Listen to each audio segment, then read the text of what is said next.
നമുക്ക് 4 മണിക്ക് കറമുറ കടിച്ചതിനായിട്ട് snack ഉണ്ടാക്കിയല്ലോ, healthy ആയിട്ടുള്ള സ്നാക്ക്, കുറുക്കറ പോലത്തെ. അപ്പോൾ കപ്ലങ്ങയാണ് കേട്ടോ, കപ്ലങ്ങയും കൊണ്ട് ഉണ്ടാക്കാം നമുക്കിന്ന്. കപ്ലങ്ങ തൊണ്ടെല്ലാം ചെത്തി ഇതുപോലെ കണ്ടിച്ചെടുക്കുക കേട്ടോ. ഇങ്ങനെ ചെറുതായിട്ട് നല്ല നീട്ടത്തിൽ കണ്ടിച്ചെടുക്കുക. വീതി ഉണ്ടെങ്കിൽ അതിന് ഒന്നും കൂടെ ഒന്ന് സ്ലൈസ് ആക്കി എടുക്കുക. എല്ലാം ഇങ്ങനെ കട്ട് ചെയ്തതിന് ശേഷം ഒരു ചെരുവത്തിലേക്ക് വെള്ളം എടുക്കുക. ആ വെള്ളം നന്നായി ചൂടായി തിളയ്ക്കാൻ തുടങ്ങുമ്പോഴത്തേനും കുറച്ച് മഞ്ഞളും കുറച്ച് ഉപ്പും കൂടി ഇട്ട് ഇടുക. തിളച്ചതിന് ശേഷം അരിഞ്ഞു വെച്ചിരിക്കുന്ന കപ്ലങ്ങ അതിലേക്ക് ഇട്ട് കൊടുക്കുക. നന്നായിട്ട് തിളച്ച് ഒത്തിരി നേരം വെക്കേണ്ട, ഒത്തിരി വെന്തും പോകണ്ട. അപ്പം തന്നെ എടുത്ത് തണുത്ത വെള്ളത്തിലേക്ക് ഇടുക കേട്ടോ. പിന്നീട് അത് അരിപ്പയിലേക്ക് ഊറ്റിയെടുക്കുക. ആ സമയം മഞ്ഞൾ പൊടിയും മുളക് പൊടിയും ഗരം മസാലപ്പൊടിയും ഉപ്പും കൂടിയിട്ട് ഒന്ന് മിക്സ് ചെയ്ത് വെക്കുക. കൂടെ 3 ടേബിൾ സ്പൂൺ കോൺഫ്ലവറും കൂടിയിട്ട് മിക്സ് ചെയ്ത് ഒരു 2 മിനിറ്റ് നേരം ഫ്രിഡ്ജിലേക്ക് വെക്കുക കേട്ടോ. പിന്നീട് തിളച്ച എണ്ണയിലേക്ക് നന്നായിട്ട് ഇട്ട് കൊടുക്കുക, വറുത്ത് കോരിയെടുക്കുക.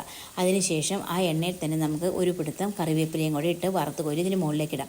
നല്ല തകർത്ത മഴയുടെ സമയത്ത് കട്ടൻ കാപ്പിയും ഇങ്ങനെ ഈ സ്നാക്സും കഴിക്കാൻ നല്ല ടേസ്റ്റ്. മസ്റ്റായിട്ട് ട്രൈ